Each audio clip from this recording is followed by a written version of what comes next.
Assalamu alaikum, Mama. I'm performing it at Charlie's tonight. Allahu Akbar, Allahu Akbar. That is so exciting. Good for you. I've always wanted to see my son perform it at Charlie's. Oh, Mama, I'm on a flight, and I think I see the flight attendant coming. I'm gonna go now, okay? Khuda Hafiz. Talk to you later, inshallah. Bye.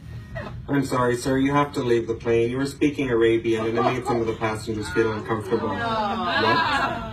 I was speaking a few words in Arabic, but that doesn't mean... I'm sorry, sir. You just have to leave. But captain's orders, sir. There's no way around it. You have to leave right... But what? No, but...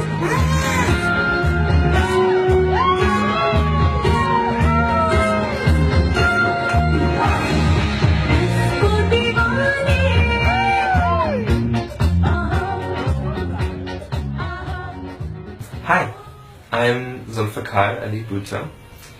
I am a South Asian artist of mixed Pakistani and Lebanese heritage, and I work in queer subject matter.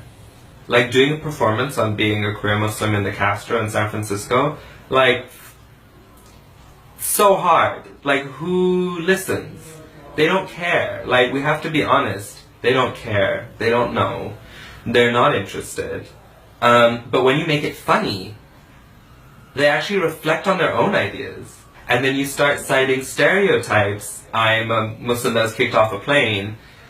But you do it in a way that like, oh, I know that story. Oh, wait, he is a Muslim. Oh, shit. He's a queer Muslim. And he's doing drag in this bar. You know, and it brings people in. You're seducing your audience.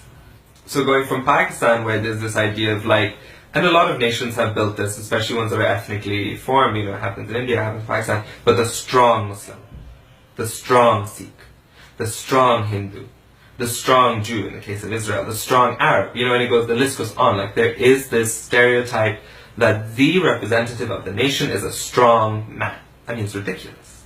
This idea of strength, you know, this idea of muscularity. What for me is masculinity? It's softness. It can be effeminate. It can be gentle. So I find this book that was written by Arnold Schwarzenegger, but it was a translation. It was translated into Urdu, but it still had the original images of these models that Arnold Schwarzenegger brought in, that sometimes he's touching, that sometimes he's talking to. So I sort of cut out parts of their body and then replaced them with flowery textiles, replacing this sort of hard muscle with something very soft. You know, and highlighting certain words, again going with this idea of translation. The words that are highlighted, the words are let jaye, which means lie down, jism ke upar, so on top of the body. So kind of bringing in a cheeky reference, sort of like trying to say like, well, this is pretty homoerotic. I think history for me is in layers. History is not a timeline. It's not linear. It's not in chronology. It's actually layered. You know, what exists today is constructed on the bones of what happened before. Even the Musliman series is archived. It's history. And I use a lot of layers. So even when I do quilting or embroidery or fabric collage or when I do my own videos or when I do sound bites, it's all about layering. I guess the string that holds the pearls together is very much history. It's very much how we identify. You know, and I think, so growing up from a kid, even though I lived a very peaceful life, one of the things that always came into it was that violence existed everywhere. My father was killed when I was 6 years old, outside our home in Karachi. He was assassinated. My grandfather was also killed. My aunt was also killed. My uncle was also killed. All assassinated. So what are our identities? How are our identities formed? Through violence. Through force. You know, we as Pakistanis identify as Pakistanis because there was violence incurred to us by another group of people, India. Indians identify as Indians because there was violence incurred to them by another group of people, Pakistanis. Muslims, Hindus, All of these identities are strengthened through war and through loss and through bloodshed.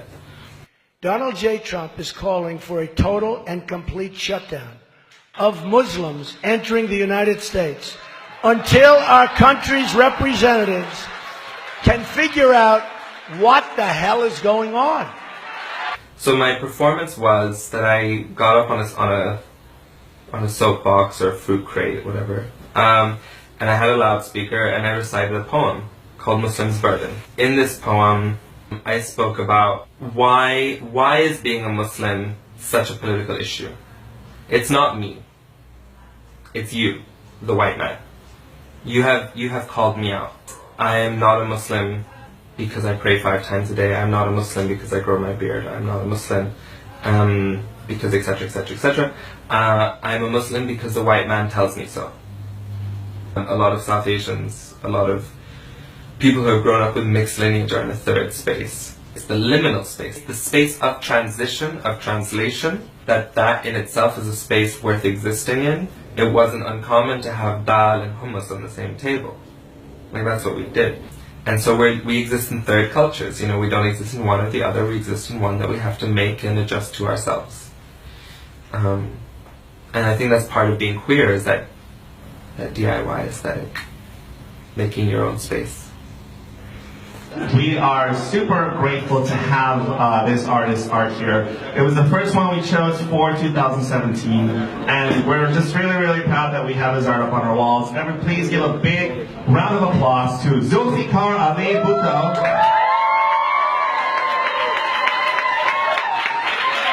Thank you all for coming tonight. This wonderful queer community, this beautiful queer community, this beautiful queer community of color has given me a lot of support over the years, and I really want to see more faces of color in the Castro. I want to see more artists of color take over these streets. I want to see more artists of color in Oakland, in Berkeley, in San Francisco. In fact, take over the whole fucking world.